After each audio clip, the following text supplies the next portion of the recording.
Hello everyone, welcome back to Chef Sherry's Plant-Based Kitchen. It's summertime, and I don't know about you, but I don't want to be spending all my day in the kitchen anymore. I want to be out and about, exercising, walking around, just enjoying the short season that we have here in the Chicagoland area. So today is our first 90-degree day, and I said, what can I make for dinner that I don't have to do much for?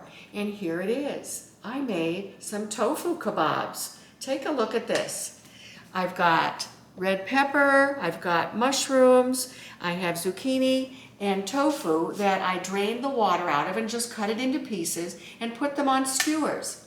But then I said, okay, so what kind of a marinade do I want to use? Well, I happened to be on my phone today, and one of my favorite friends and recipe creators, Terri Edwards, had a whole section on different sauces. So I said, let me try something new. So that's what we're going to do now. We're going to make a sweet sesame ginger sauce. And it's so simple. This is all I had to do. I took, I think, a tablespoon of sesame seeds, and I put them in a little fry pan, no oil, and you turn the heat on real low and keep stirring them until they get nice and toasty and light brown. The thing with sesame seeds, and I want to warn you, don't turn your back on them when you're trying to toast them. If you do, I guarantee they will burn. So keep an eye on them, shake the pan around, and as soon as they get toasty brown, they're done.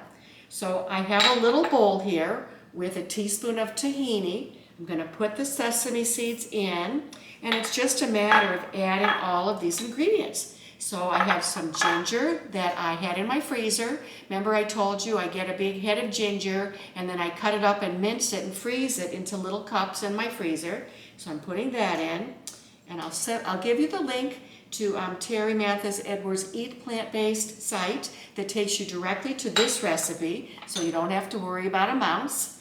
Then we've got some garlic. One of the things I don't own, and I own a lot of gadgets, I don't have a garlic press. I'm so used to just chopping it up real fine, but I think that would save a little time too if you had a garlic press. Then we're going to add a little bit of agave nectar. Now in her recipe she said you could use honey, but I don't use honey as a vegan. Some people do, but I don't.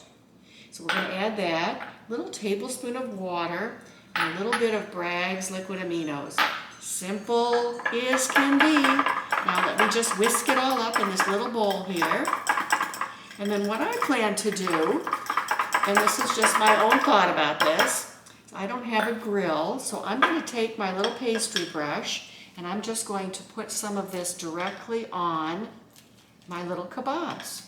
But I'm going to save some sauce because I want to be able to add it afterwards, just right at the table when we're eating. But look how pretty that is. You can see the little sesame seeds going on there. And we'll do our last one.